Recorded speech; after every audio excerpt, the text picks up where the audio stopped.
Yo, it's your boy Ancient Albatross here again with the Cypher Unlimited crew -1. Unfortunately, no Anthony. He had to work late with some important event happening on his fancy boat. But anyways, we're here with the Cypher Unlimited crew, which is Alphadean tonight, my great pal. And just as a quick reminder, if you haven't already, be sure to follow us here on Twitch and subscribe to us over on YouTube. It is a great help to our channels. We've really loved all the support we've gotten so far from everyone, but we are trying to reach even greater heights, and we can only do that with their help. But Dean, I've rambled long enough. What are we doing here tonight? Well, tonight we have our old friend Agis back from Brave Alice, which formerly was just RPG Stories.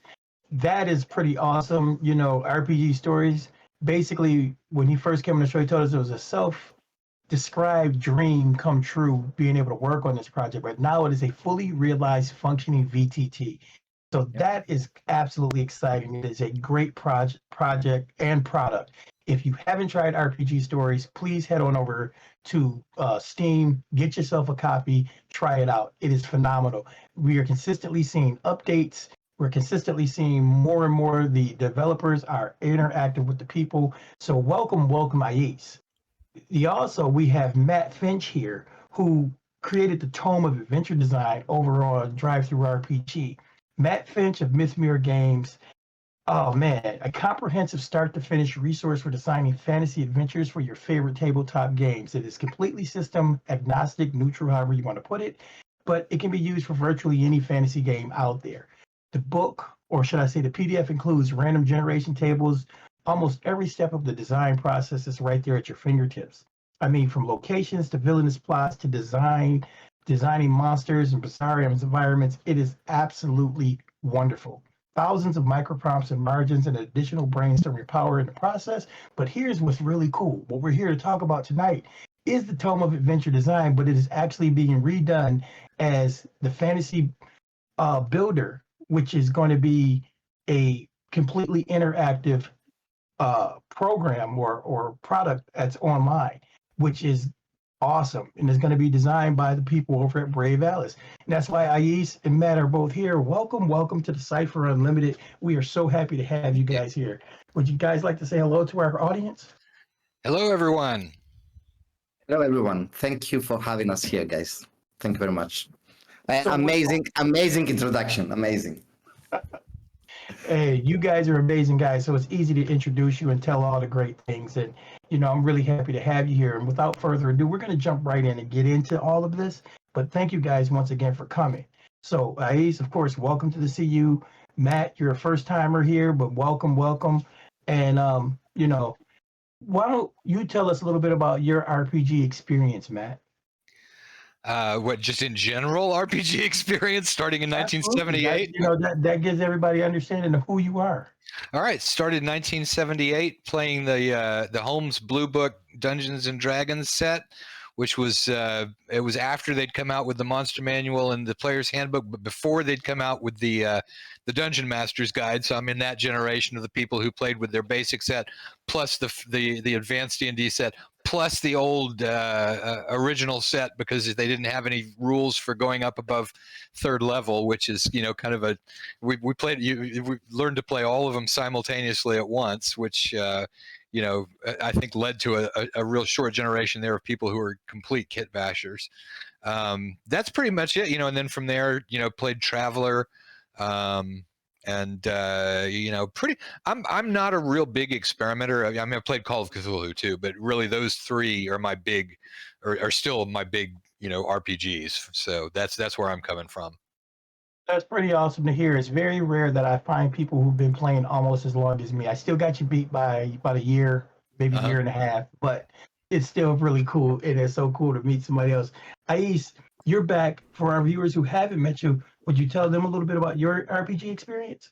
Well, yeah, it started back in the 90s in Greece, where my cousins brought from England the second edition of Advanced Dungeons and Dragons. That was my first attempt to play RPG games. And I'm still playing second edition. That's who I am. I'm a second edition guy. Recently, because we started collaborating with Matt, I started reading about first edition and the original D&D and Swords and Wizardry, things like that. And I'm an old school guy as well. I've played a lot of Call of Cthulhu as well and Vampire the Masquerade, but as I always like to say, nothing is like a D&D adventure. That's what it is. So, I mean, you know, we're Cypher guys here, but you know, those classics are classics for a reason, you know. And speaking of Cypher, Matt, you got to play some Cypher, buddy. I didn't hear you mention Cypher once in that list. We got to get you on some Cypher.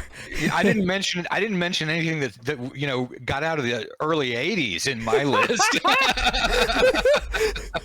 Oh man!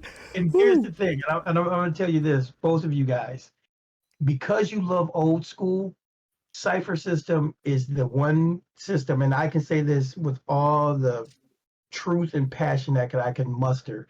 Cypher system is the one newer system that you'll probably play that will give you that old school nostalgic feeling, because it is completely, like you said, when you're talking about kit bashing and you're talking about how we had to improvise and so on and so forth. Cypher system is built upon that, and the mechanics support it.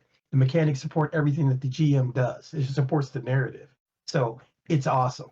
And like I said, if you guys really want to do it, let one of us know. We will make something happen for you.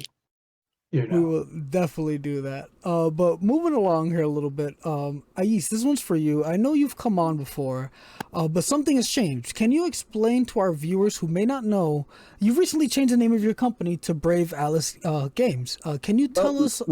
Yeah. Well, not exactly. It was always Brave Alice Games. The problem is that when we started, we started with RPG Stories VTT. That was the main thing. So we were constantly branding everything around RPG Stories, and never actually mentioned the name of the company.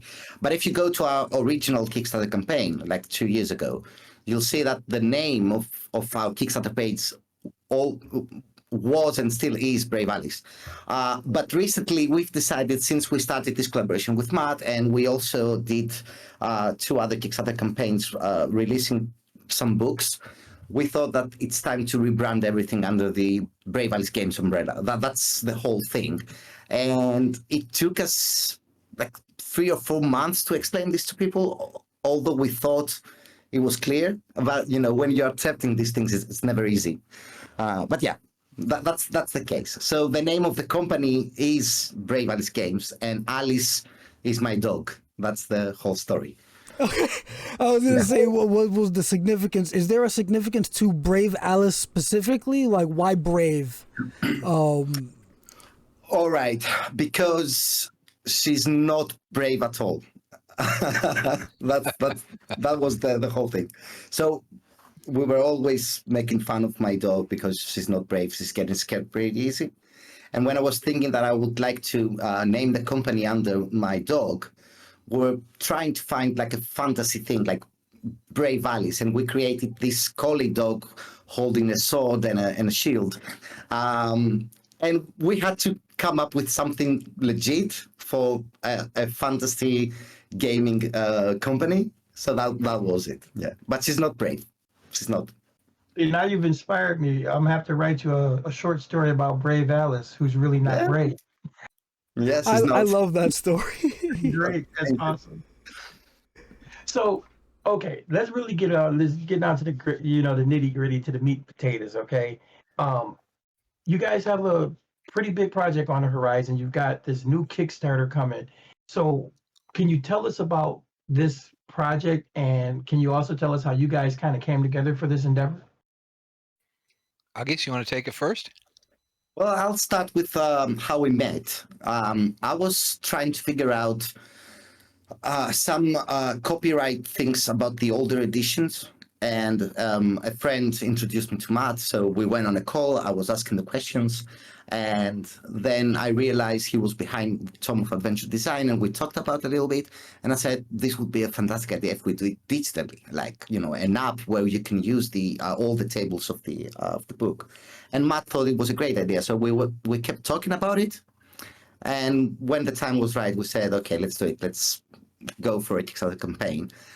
But since we both like to complete the projects before we go to a campaign. We don't like waiting like for 6 months or a year to deliver everything. So we were working for quite some time together to actually produce the whole thing before we announced the collaboration. And we started with barking a little bit up the wrong tree, because the first idea was that we would take, the Tome of Adventure Design, it's like a 512-page book or something like that with tables, all the way through it. So we were thinking, okay, well, we've got all of this. Let's do something that'll let you design an adventure with one click, and you'll get, something that's workable. But the problem is that when you've got a book like that, you focus on the hard parts, and you don't do the stuff that's just dead simple. Nobody needs to have a table of stuff that's not, interesting. Well, the problem is, if you're going to do something with a computer, it's got to do all of that other stuff as well. And so our original idea ended up morphing a little bit as we went to, let's retain the specific Tome of Adventure Design as a creative tool that's for, working ahead of time. And like most creative tools, it gives you, it's a little bit like your Magic 8-Ball. It gives you stuff that's kind of vague, or it gives you stuff that may not necessarily match up, perfectly well, because the idea is that the person who's using this to create an adventure is going to get the creative spark from two things that don't really go together, and then they're like, oh, well, wait, they could go together this way, and that's where your idea comes from. And so we went back to the idea of, okay, let's just work with the Tome of Adventure Design, the creative tool aspect, and we'll add into it the second feature, which was also accidental, which is a table designer. And the reason that was accidental was because we couldn't have me, sending these tables to Agis and then changing, oh gosh, there's a typo in line 47, so-and-so. So they wrote a real quick program.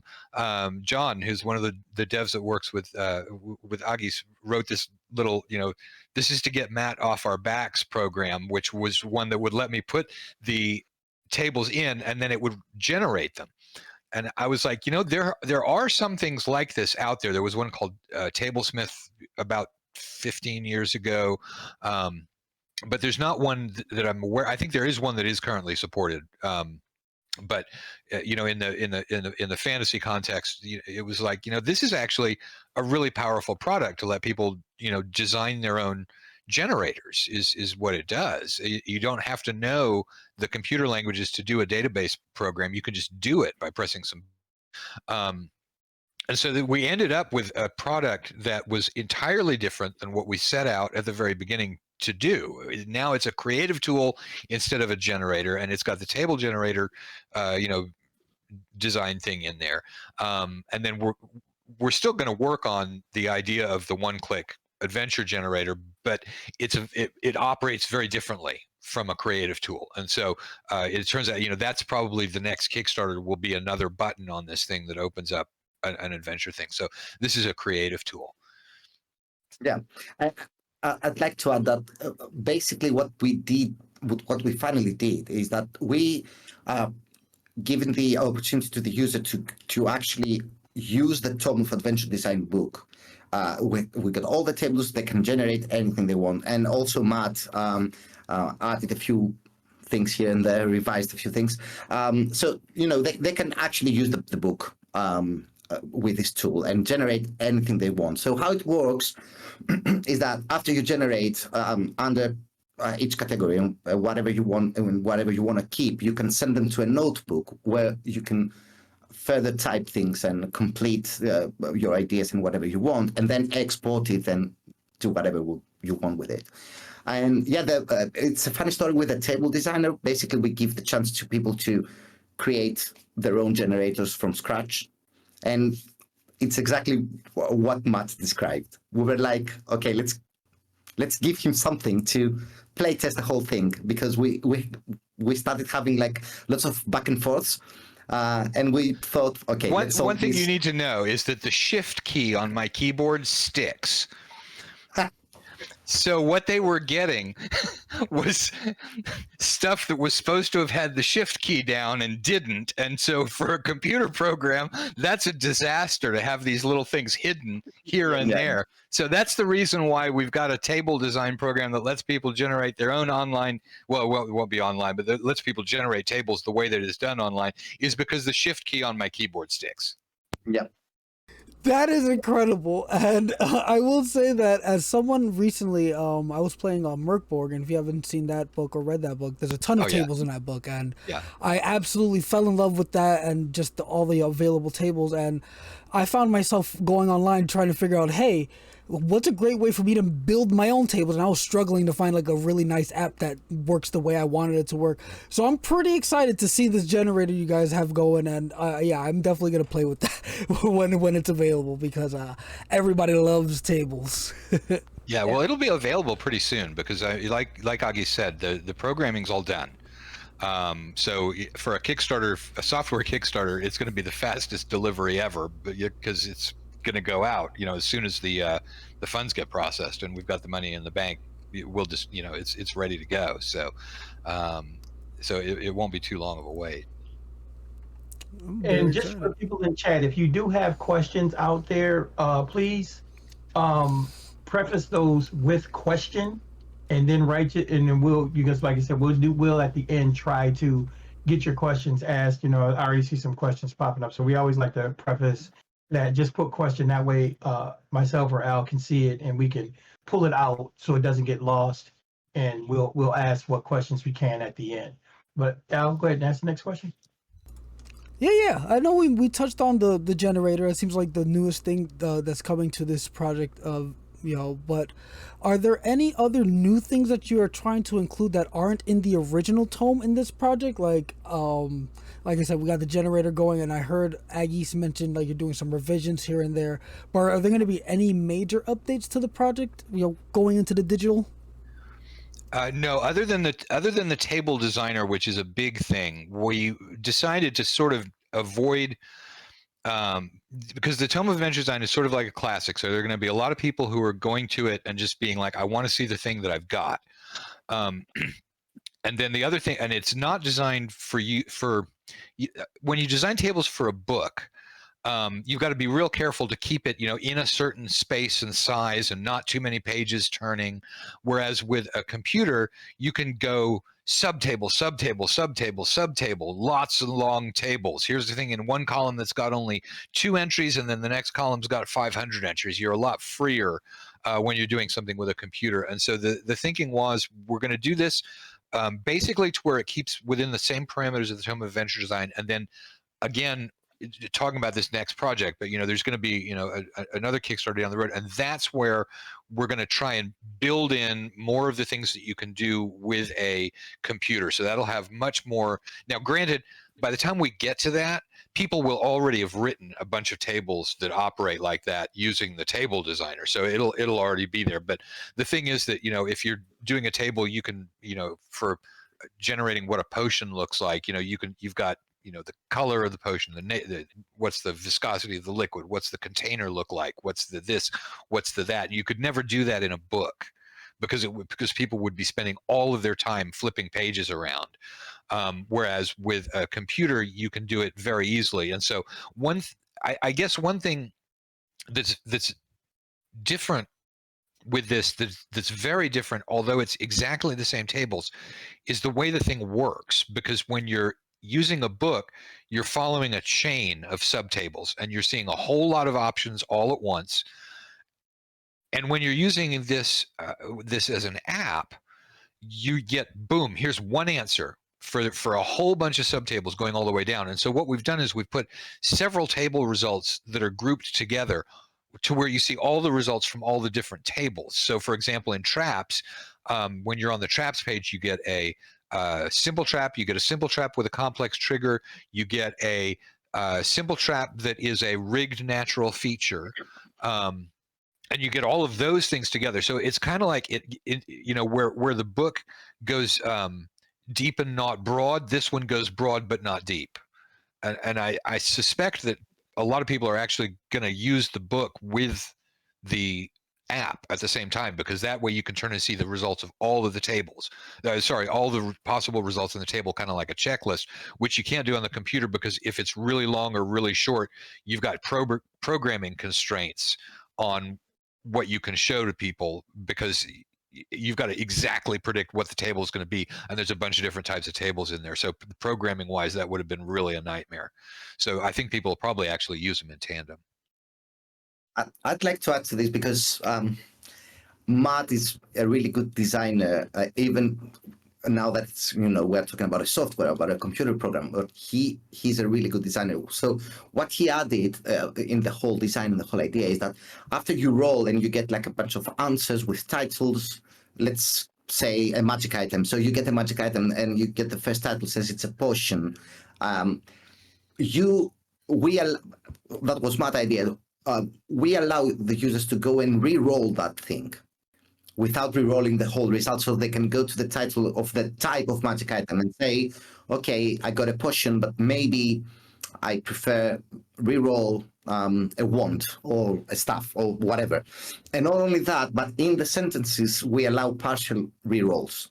So if you get like an answer like there is a complex trap in the room, you can go and partially re-roll the word complex until you get exactly what you're looking for. Yeah, because when you're using an online generator, you guys probably do the exact same thing I do, which is give me 20 results all at once, because I know that a lot of them are going to suck. And so that would have been difficult with the way that we're doing this, because we wanted to have several tables at once. So several tables, several results, a lot of noise in there. So the way of getting multiple results, instead of doing here's multiple results, it lets you pick and choose bits and pieces of the thing to re-roll. So you sort of work it closer and closer to the idea.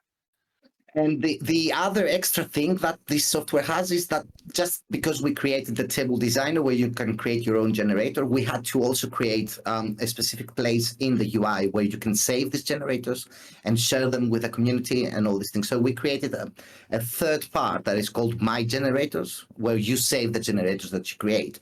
And then we talked about it, and usually software have like demos so that people can go there and check how it works. So we created a few generators extra that they are not in the Tome of Adventure Design book for that particular part of the project, and also to test the whole saving thing. And then we decided to invite a few friends to give some extra generators. And there's this extra little section there with few new tables. And we are hoping, because we will allow users to upload the generators they create in Steam Workshop and download from other users. We are expecting to see like a lot of content in the software, because anyone can go and download from other users and check Steam for anything they might be looking for. We're gonna end up in a race. We're gonna end up in a race with our own users for that second Kickstarter that I'm talking about, because I think a lot of people are going to end up. I mean, people love sharing tables. It's because it's not there. Tables are nice, aren't they? Because they're so small that you can't actually sell them, but everybody wants to share. And you spend a lot of time on a table, a ton of time to get a 20 entry table, and this is a nice way of people to share them back and forth. So I think it's going to be a race with our own fan base. That's pretty cool to hear. So that is a perfect segue into this question that I have. And I'm hoping you say yes, Agis, but if not, maybe this is something you can think about. Will this integrate with RPG stories? And if so, with that cross-platform integration, what are some of the ideas that you might have for that to work like that? Yeah, we got that question a lot when we first announced the whole project. Everyone kept asking this: is this going to be in RPG stories? So here's the thing. So I understand why people are asking this, but it's weird to take like a code and integrate it into another code, into another system, and things like that. That's the first thing. The second thing is that this is a standalone thing, and it's a complicated project as well, because yes, you get a generator, and the feeling is that you click something and you get a result, or that you're tapping something and you get a generator.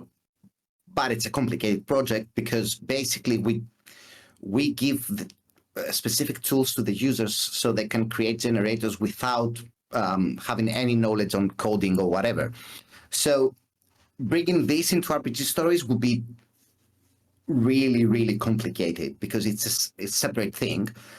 We would love the idea of making a DLC at some point, and if we find a way with Matt to do it. But it's, for the future. It is in our heads, but not for the moment. Well, if you ever decide you want to talk a little bit about it, I got some ideas of maybe how it could work. Just throwing it out there because it was big on my list because I love RPG stories.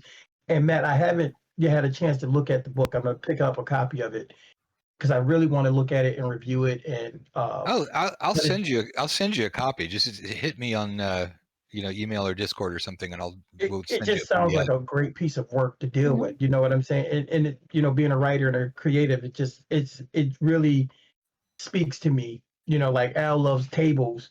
Doing his more board thing, but me as a writer, it's also just is a great thing. I love anything that will spark that imagination. So, And that's actually a perfect segue into our next question here.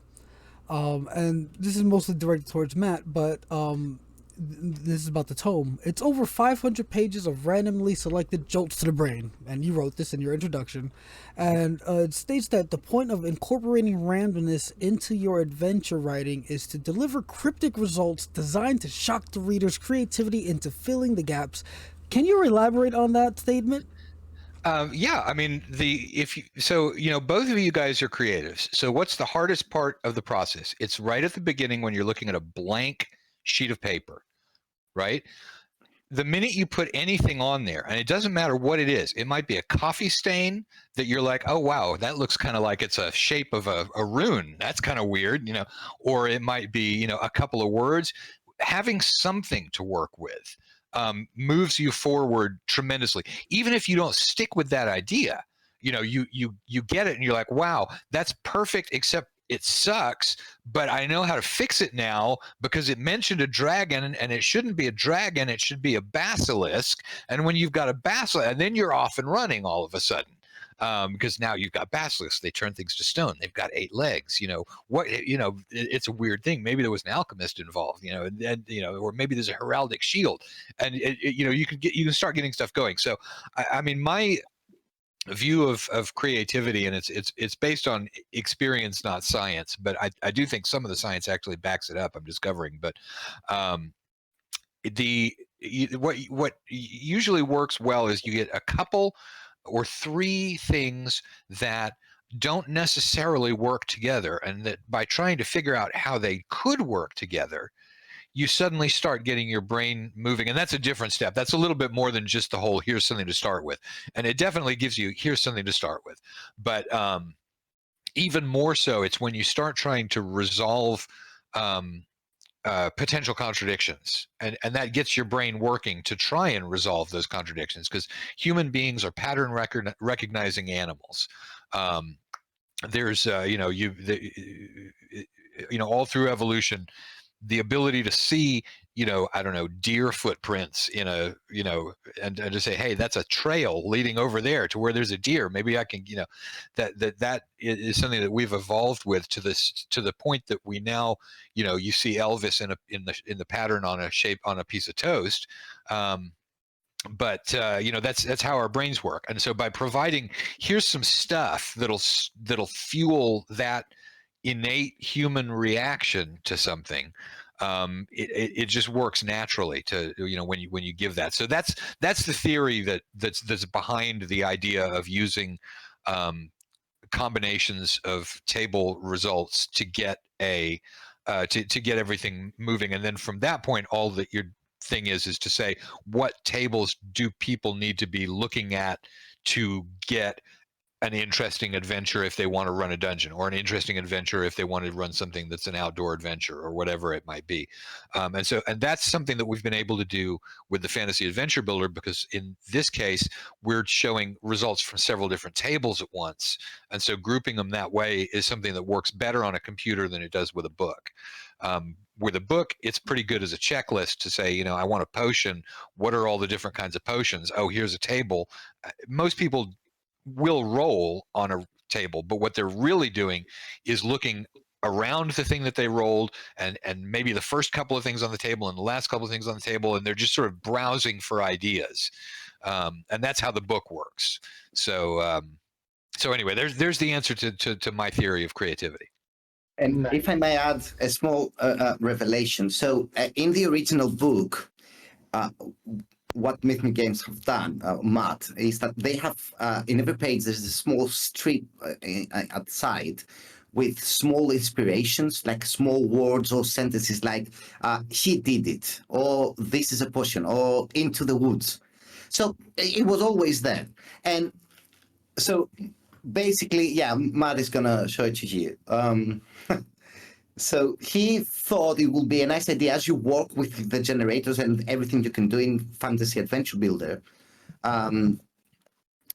He thought it would be nice to have these inspirations at the side, like a small strip in the program that they will randomly refresh. So when I took the Excels and I was copy pasting everything, I was like, what is this? It's like, it's just a small word. But then I realized that as I was working, I was getting ideas and I was writing new quests for my friends again and again. I mean, from only just one thing. It's amazing. Yeah, You're muted, Matt. While Matt gets his Matt, thing fixed, you're muted. I'm back.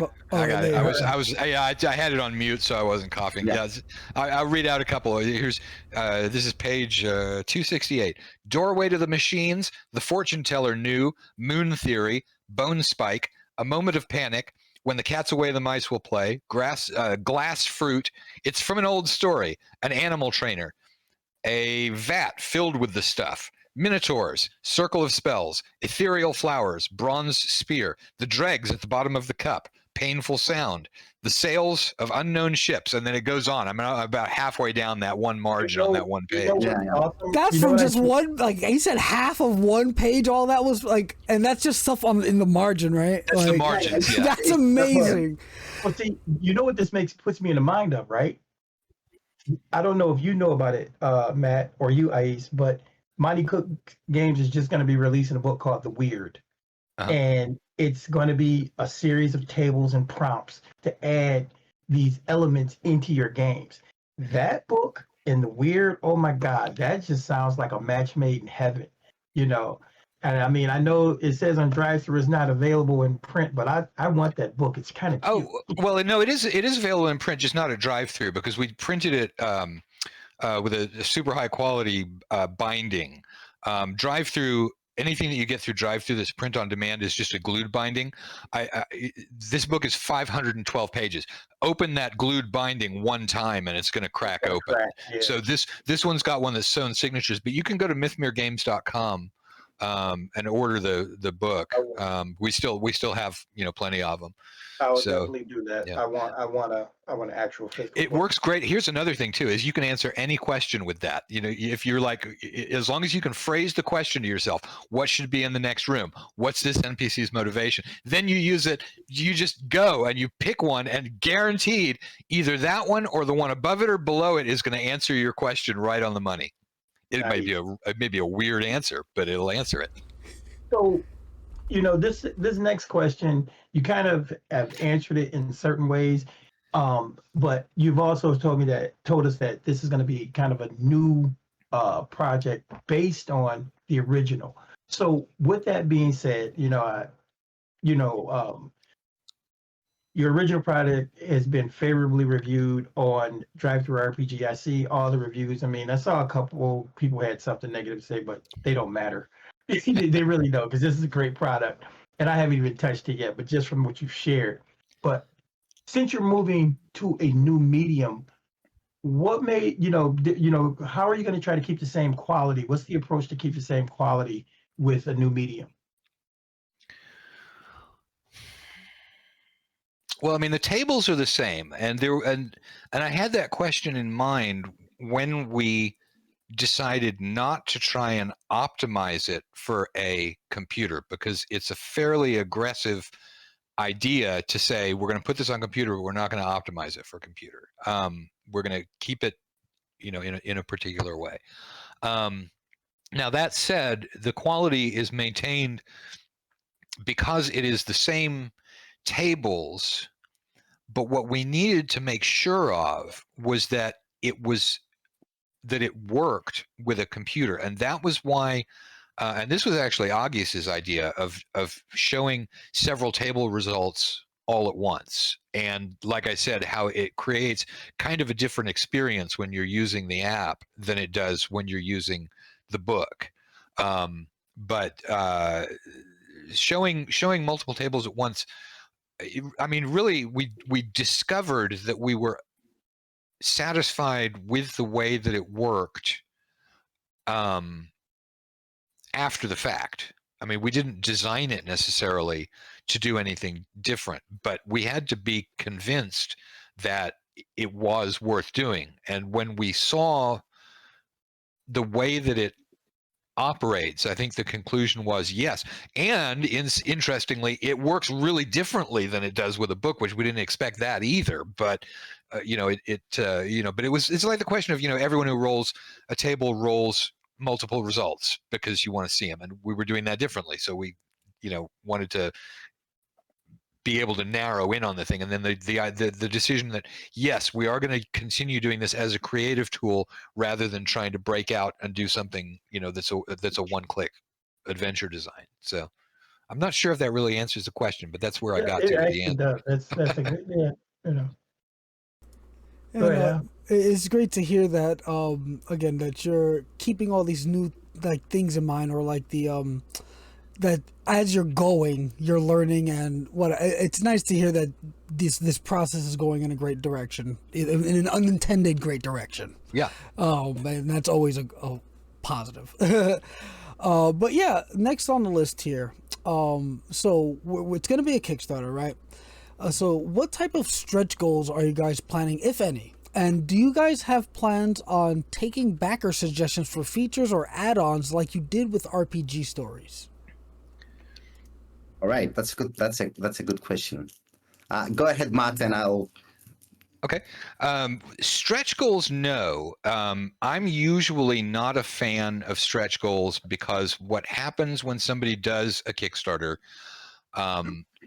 is they stretch out the stretch goals to be targets for the thing as it goes along, and it's a fairly artificial process. I have yet to see anybody who says, here are all of our stretch goals, and if we're going to hit these, we're going to do more. It's a sales tool. It's a good sales tool, and it gets people involved, and I think it's overall a good thing when people do stretch goals. But in our in our case here, what we really wanted to focus on was being able to deliver it quickly, so that people would be able to get into it and start using it immediately. And the only way of doing stretch goals, every stretch goal is more programming for Agis and his team to do. And so each stretch goal would lengthen the process of the fulfillment time, unless we do those stretch goals by putting them in as tables in the table designer thing. And we're going to do that anyway as we go along. If it's a large Kickstarter, we're going to be excited and do some tables and put more stuff, into it as it goes. But really what we focused on here was, let's get the delivery out there. Let's get the feedback from people about what they want to see in terms of developing this further for the next iteration down the road. And feedback is going to be very, very important. And I'll let Agis talk about feedback during the Kickstarter. But from this Kickstarter to the next one, the feedback's going to be very important about what direction people want it to go in. So, Agis, take it away. Yeah. So, first of all, I agree with Matt for stretch goals, because it's hard to you cannot add a new pledge as you go. So basically, the stretch goal is, if it goes well, I'm going to add more. And this is something we are going to do either way. And also, we thought that it's better to listen to ideas from the users, from the audience, and implement things in. So, for instance, we have already done that. I'm not sure I've mentioned it too much, but we got a comment in a YouTube presentation video, and someone was asking, like, when I create my own generator and I'm typing things, can I copy paste things from a CSV, for example? So when I saw that, I called Panos, the other dev, and I said, okay, let's do the copy pasting.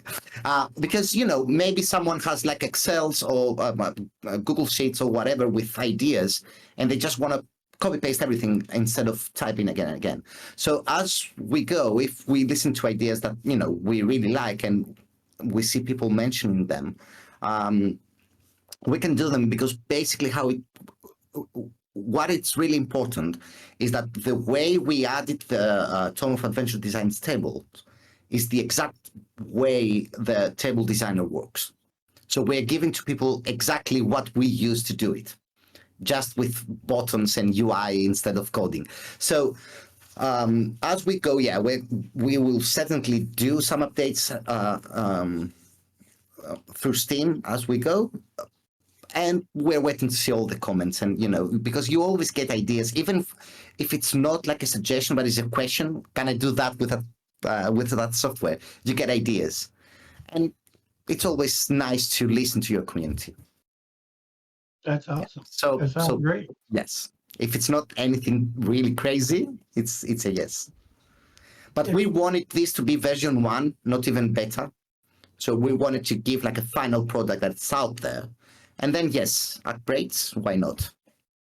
But it won't be an early access, or it will be. That's I have to say this, and anybody out there who's listening to us, this is one of the reasons why I tell people, go support Brave Alice, go support, RPG stories. Your design philosophy, your philosophy in general for how you treat the community, your product holders, is just really awesome. I love the fact that, even when you did RPG stories, it was like that. It was like, basically it was just kind of one pledge level, and the different pledge levels, all they did were they offered, okay, this is for the GM or this is this, but you literally get the whole product. So that is phenomenal. And I really appreciate that as a consumer and a customer, of things like that. You guys, that just makes me happy. Yeah, thank you. And that's something that we totally agree with Matt. So the first thing Matt told me was like, okay, let's do it, but I have like only one thing to ask. I want to deliver right away. And I said, yes, this is it.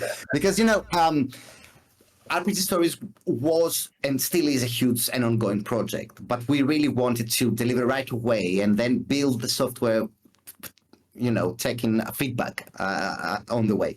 But that's the case. We want to deliver right away so we can improve it later on, instead of, waiting, replying to emails. Yes, it's coming. That was the whole idea from the start. It's funny because now it's perfect for the last question that I'm going to ask you before we move into our community questions and so on and so forth. You got something to say, Al? Yeah, before you dive into that, before I lose a thought, because I never hear this perspective, because we're always looking at role-playing game books for Kickstarters or backer kits, right? I'm talking about me and Dean personally, or I guess Cypher Unlimited as a whole. So it's nice to hear that aspect of when it comes to like a purely digital product, like, hey, we want to deliver this full on as soon as possible, and it's very nice to see that, whereas you're not fishing for more and more money, like to make a bigger product, so to speak. You want to deliver something that's gonna be what you envisioned right now into the people's hands ASAP, and I just love that perspective. It's very nice to hear. That's all I wanted to say. Thanks. So, we came here to talk about the fantasy adventure builder, and we've talked about that in full. And again, it sounds like a massively great project. I cannot wait to get my hands on it and start playing with it. But Agis, would you be willing to tell us about the latest update to RPG Stories? Oh God. Okay, so the next update, really, I cannot reveal the date yet, Well, actually, let's say something. Let's reveal something. So we are going to give the multiplayer on the online multiplayer to people, okay, so they can start playing. So what is happening right now is that we already have done this update, but there's no button to click on it and open the multiplayer and host a game. There is a cheat that you can open it, but we only know the way to do it. So that's the first time I say it. So yeah, we are constantly scared that someone will discover it somehow, but it's pretty hard to do so. So basically, we test almost every day. So my life is coding and producing fantasy adventure builder, and then at night I play D&D and RPG stories to test the networking, basically, if we get disconnect or whatever. And it looks really good. The only reason we are not giving it right away is because we are trying to fix a little bit the dice, because we got some feedback that they didn't really like the UX that we have, so we are kind of changing it. And like 3 hours ago, I saw that we got an upgrade in the developer build, but I didn't have the time to check it. But yeah, that's it pretty much. So the next upgrade, probably like in 10 days or something, it will be the online multiplayer. Yeah. So with that being said, people, if you have not played with RPG stories, you should. As much as I like, Roll20 and Foundry and stuff like this, RPG stories just makes me so happy because of its robustness and its vision. And now that we have Matt Finch here giving us the fantasy adventure builder, I don't know, man. Brave Alice, you guys, you keep it up, and you're gonna start threatening some people. Some people are gonna be worried. We're not threatening anyone. We're good guys. But yeah, no, you are good guys. I'm saying that in a good way. That some other people might have to step up their game. They might just have to. They're gonna have to come up with some innovations and some other ideas, because you guys are doing a great job. Matt, you got me excited. Like I said, I don't have a copy of the product, but I will have it, and thank you for the PDF. I'm going to get that, but I'm definitely buying a physical book, because this is just so worth it, in my opinion. For the type of game master and creative that I am, I love anything that's going to spark the imagination. That I don't need everything written out for me. I just want things to give me ideas. I like original content so much, and this makes me excited. Al, do you want to take the first question from the audience? Well, before we dive into that, before we dive into the couple of audience questions we have, was there anything that we didn't touch on with this project that you want to mention? Before we move away from it. Do you think, Matt, we can reveal the launch date? Yeah, we've got the great question of whether the government's going to shut down, which I don't think is going to be great on Kickstarter. It may not be a big deal, but we're planning on October 3rd, which is the first Tuesday. Tuesday is usually the day when Kickstarters launch. October 3rd is when we're hoping for. Who knows? It might end up getting pushed back or whatever. But we're pretty clear that that's the date that we're looking at. So soon. Yeah. Well, if that's the date, just make sure you guys send me a link, or one of us a link. Send it to us, and we will make sure it's posted on the server. Awesome. Posted on our Facebook page and everything else. That way, the Cypher community will know about it. Yep. And I think I think the Cypher community could really benefit from a product like this. And I think that once they get their hands on it, see the functionality and how it works, I think they're really going to fall in love with it. So. Yeah, and that's the whole idea, that we are hoping to see different systems and also non-fantasy RPG games in the My Generate sections in Steam Workshop. So maybe sci-fi games or modern games or other systems. I'm going to build superhero tables. I'm telling you that right now. I love. Like I said, I may have started in D&D, but I played Villains and Vigilantes first edition. I played Marvel Superheroes first edition. I played Champions. I am a superhero. I love superheroes. So I'm definitely making tables for superhero games. But yeah, let's go ahead and dive into these audience questions here. We only have two. First one, I do like this question because it is something that's a nice modern question, I guess, with the online climate would be a good way to put it. But just another TV asks, why is this product required now that ChatGPT exists? All right. Yes, I love that question. That's a good question. I now number one thing is anyone who's using Chat GPT, for their own, personal tables, this is an amazing way to use Chat GPT because you use the book to generate the prompts that you're giving it, and you'll get something that the way to use something like that is to get prompts that you didn't expect to be giving. And so, that's the number one answer to that is it'll probably supercharge AI. But the other answer is that what Chat GPT does is it delivers more of a final product than what this does. For example, and I'll pull just an example. So when it says, you got to come up with a location for a dungeon, right? You get a table that lets you generate something like the buried bastion of the centipede demon, for example. Okay, that's just pulling, from one table in the book, and it's a several column table. So something like that is not as finished a product as what Chat GPT is going to give you. It's designed to let you hit the spark that gives you the creative juice to write your adventure. So in a sense, it's a different product than what ChatGPT delivers.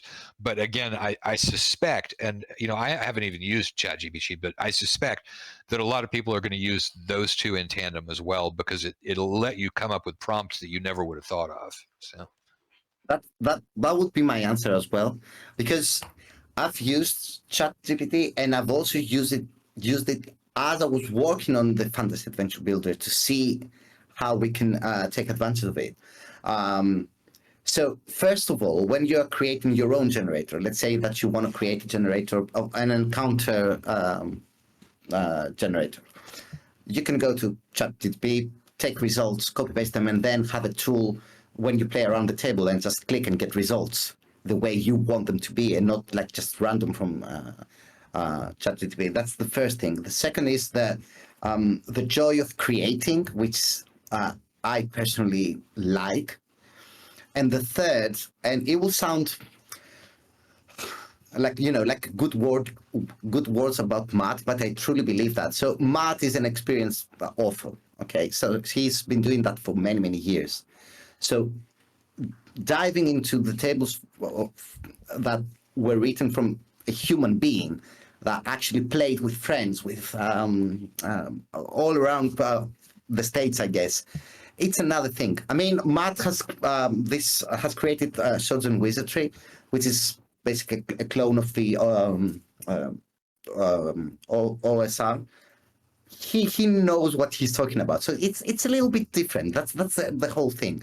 And I'm younger. I'm using all these tech things, and I own a VTT, but playing around the table, it's different. So maybe you have your tablet. That's something that we didn't mention. We are also releasing this Fantasy Adventure Builder for tablets. So you have your own tablet, you get ideas, you write your quests, you drink your coffee. It's a different experience. That's what it is.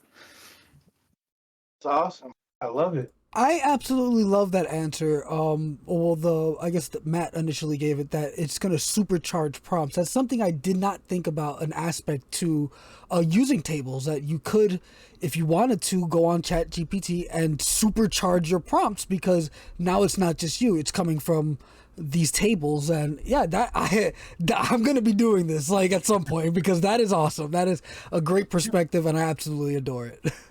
Yeah, because ChatGPT is really good, but it needs some help. You need to help the system to give you replies.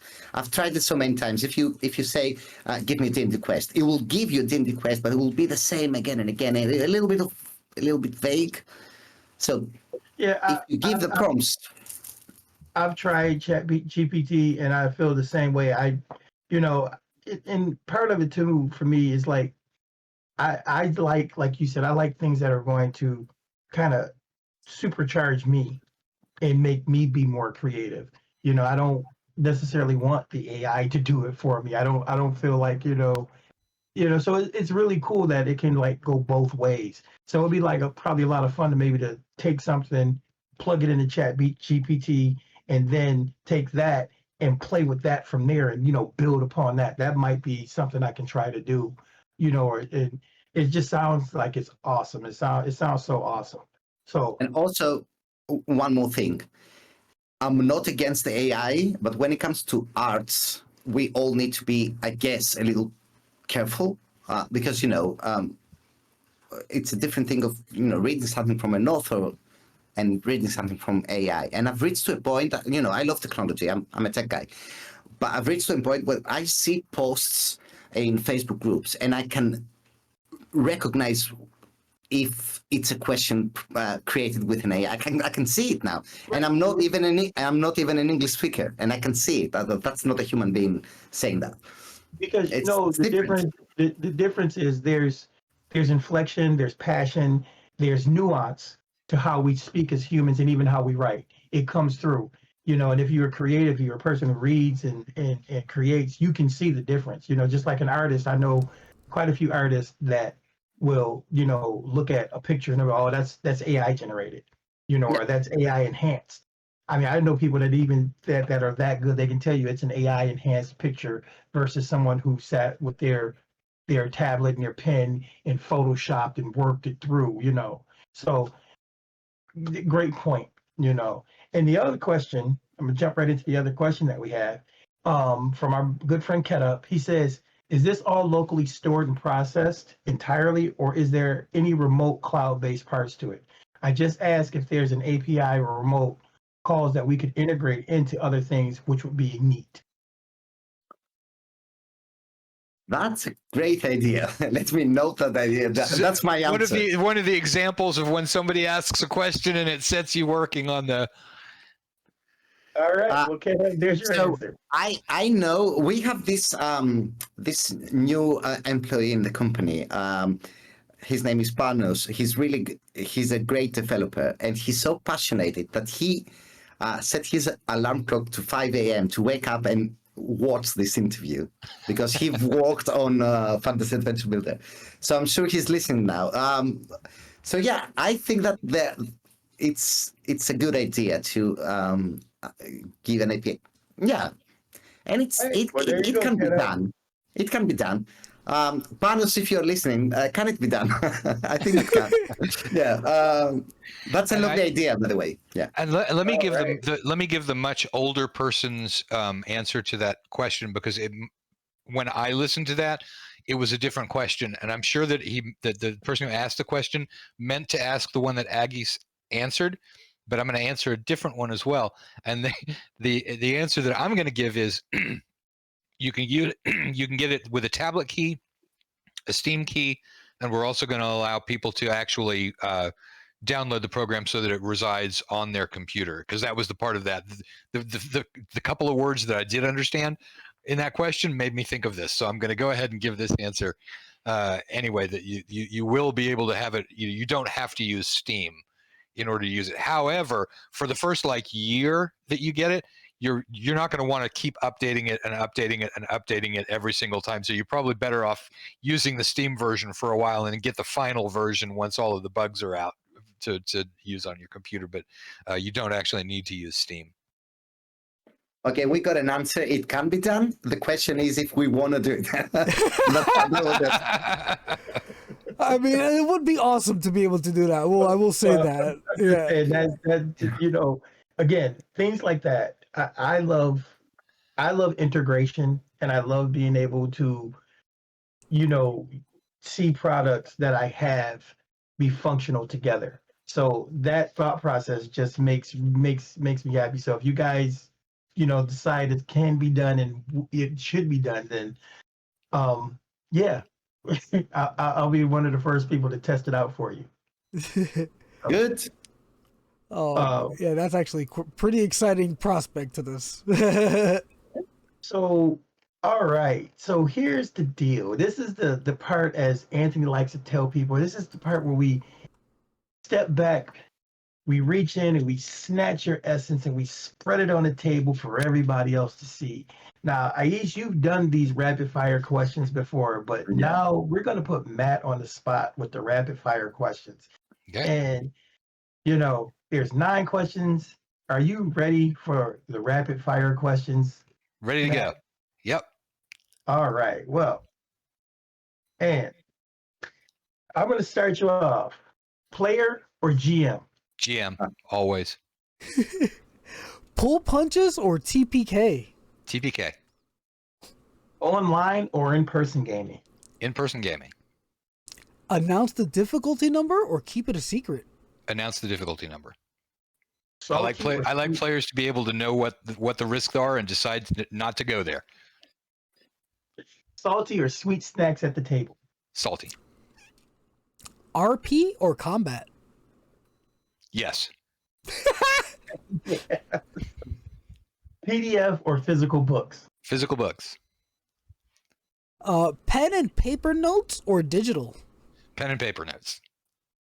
Pre-written adventures or original content? Original content.